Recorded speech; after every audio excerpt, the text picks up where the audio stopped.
So, ayun, magandang umaga sa ating lahat. Ako nga po pala si Andy Fernando at ngayong araw is December 15, 2023. Ngayong araw is magkakaroon tayo ng panibagong topic sa ating devotion. Pero bago yun, italakayin muna natin yung ating series na simulan. Kasi kakatapos lang natin dun sa series na Redemptive Word of God. Ay ngayon naman is dadako tayo sa Growing Deep, Being Rooted in God's Word. In the word growing deep, ayun yung pagkakaintindi natin na palago. Pero itong paglago na to is palalim. Kaya growing deep Ayun yung kumbaga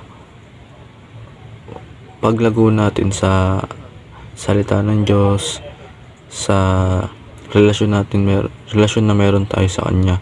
Lumalalim to kagaya sa pagka sa kilala mo yung pamilya mo, malalim yung pagkakilala mo sa Kanya. Iba na yung relasyon na meron kasi lagi kayo magkasama, lagi kayo nag-uusap, nagkakaunawan na kayo, alam niyo yung mga piling sa isa't isa. Ganun din yung malalim na relasyon kay God. Through reading Bible or sa pag-aaral ng mga salita niya, lumalalim na pala yung relasyon natin sa Kanya.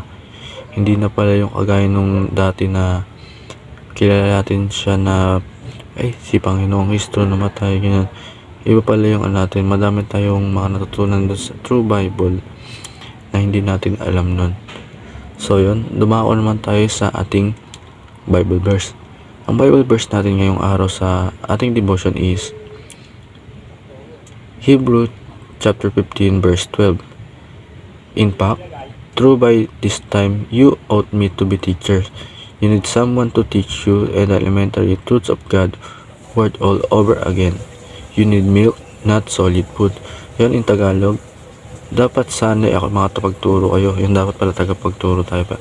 Pero subalit hanggang ngayon kailangan pa kayong turuan ng mga panimulang aralin ng Diyos. Ayun, dapat ngayon nagtuturo na tayo ng mga Word of God.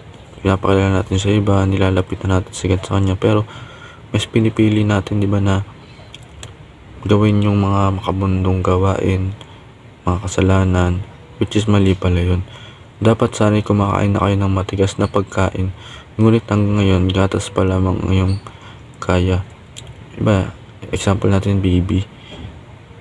Kumbaga sinasabi baby pa lang tayo kay Christ hindi pa tayo matured na tagapagsunod niya. Hindi pa natin kaya kumain ng mga solid, pang milk na lang tayo, pang may daddy pa lang tayo, ganon.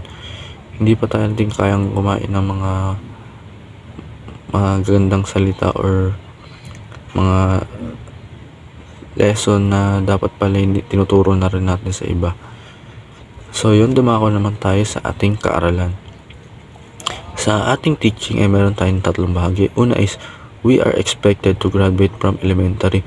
Ay nga, diba yung sabi, dapat sana'y kumakain na kayo ng matigas na pagkain, ngunit hanggang ngayon gatas pa lamang yung kaya. Na-expect na malampasan natin yung mga bagay na kaya natin ngayon, tapos lumago pa tayo. Dati tayo pa yung tinuturuan ng mga salita.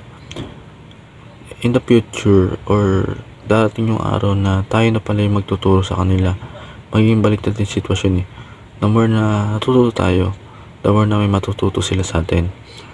Pangalawa is we are expected to give and not just receive. Ayun, wag lagi dapat tayong tanggap lang ng tanggap. Kailangan marunong din tayo magbigay. Hindi naman yung lagi na tayong tinuturuan or student lang tayo. Kailangan yung mga natutunan na nakuha natin is matuto rin tayong ituro sa iba. Last is we are expected to become teacher of others. Ayun, di ba? Kailangan hindi lang maging estudyante lang tayo. Yung mga natutunan natin is need nating i-adapt or isa-isip natin.